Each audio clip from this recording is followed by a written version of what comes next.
Hello everybody, I'm Rebecca here at Why Mermaids, and it's Wednesday, so guess what time it is? If you guessed Top 5 Wednesday, you are 100% correct! Good job!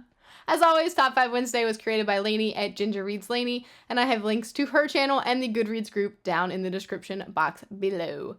I want to go ahead first off and say I've noticed I haven't said it and I should say it because I just want to say thank you to everybody for watching my channel and subscribing to my channel because it means so much to me.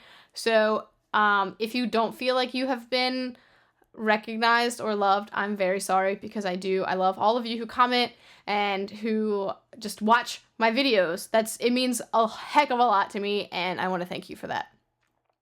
But without any more ado, let's continue on to today's Top 5 Wednesday. And today's topic is your top 5 bookish habits. So I'm going to do these. I don't really have a particular countdown, number 1 bookish habit. So I'm just going to do them in random order to spice things up a bit, because why not? So the first thing I'm going to mention, that one of my bookish habits, is if I'm reading a hardcover book, I have to take the dust jacket off. It just annoys me when it's on and I don't want it to get messed up. So I take it off and I either put it on my bookshelf or I put it in my drawer because I don't want my cats to mess it up either. So that's my first one. My second bookish habit is to have multiple copies of a book that I love. Sometimes I start reading it on my iPad and I have to, I loved it so much that I want to go buy it and have the physical copy to put on my bookshelf, or then I want a copy at school so my kids can read it, but I don't want them to read my copy because they'll mess it up, so I buy another copy for over there, or my copy's falling apart, so I have to buy another new copy. I have 3 different versions of The Sorcerer's Stone, because I have the original one that I read, which is paperback. I bought a hardcover so that it would match all my other books in the series, and then I just bought the set again recently because it's all paperback and it has the pretty Hogwarts sign on it because I love it. So, and I have the audiobooks. I have 4 different versions of Harry Potter. That's pathetic. But it's who I am. And I have 15 versions of the song Mbop. So, that's what I do. The third habit I have when I'm reading is trying really hard not to flip to the ending. My dad is one of those people that reads the end of the book first, because he doesn't like surprises, whereas I really like the surprise and I like to know what's going to happen, but I want to know what's going to happen. And so I have to force myself from going online and Googling what happens to so-and-so, or flipping to the end of the book. The entire time I was reading Harry Potter and the Deathly Hallows, I was worried that Hermione was going to die because someone had that was a rumor going around. So I would flip to the end of the book just to see if I could find her name, because that made me feel better. Even that could have meant they were talking about her being dead, but at least they were still mentioning her name. So I get really invested into the books and into the characters, and I cry if they die or if something happens to them.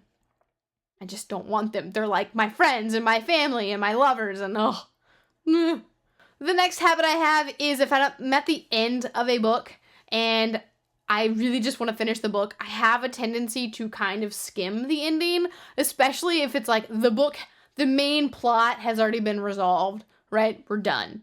And there's that little extra bit, Lord of the Rings is famous for having 15 endings. I start skimming that part, and I don't want to because I really love the writing. I want to embrace the beautiful writing, but at that point I'm done, and I just want, especially if it's not Harry Potter, if it's a book that I really enjoyed, but whatever, I got it now, then I tend to skim the endings. And finally, the last habit I have is when I want to start a book series, whatever, the Mortal Instruments, which I just started, I'll just buy the first book because what if I don't like it?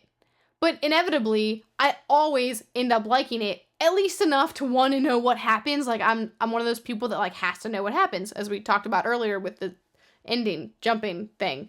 So I want to know how it ends, even on books I don't like, except 50 Shades of Grey. I will not read those 2. I'm done. So anyway, I buy the first book thinking, oh, well, you know, I don't want to waste the money.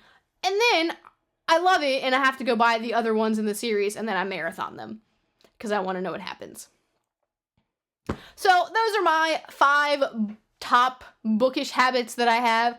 Let me know what your bookish habits are because I'm curious to know. I want to know what habits you have when it comes to reading. Do you like to do like I do and buy all the books in a series once you've bought just the first book, or do you just buy them all at once and just go with it from the beginning? Or, you know, are you one of those people like my dad who skims the ending first and reads it and then goes back? Or do you like me where you're like intense the whole time you're reading it? Like, just let me know.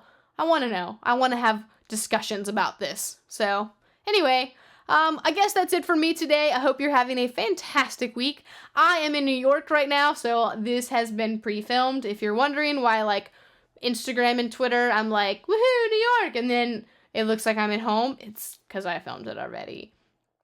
Sorry. So anyway, I'm having a great time in New York, hopefully, because I don't know that yet. Let me know, anyway, what you're doing, what you're thinking, and if I don't reply to you immediately, it's because I'm in New York. That's it for me. I'll see you next time.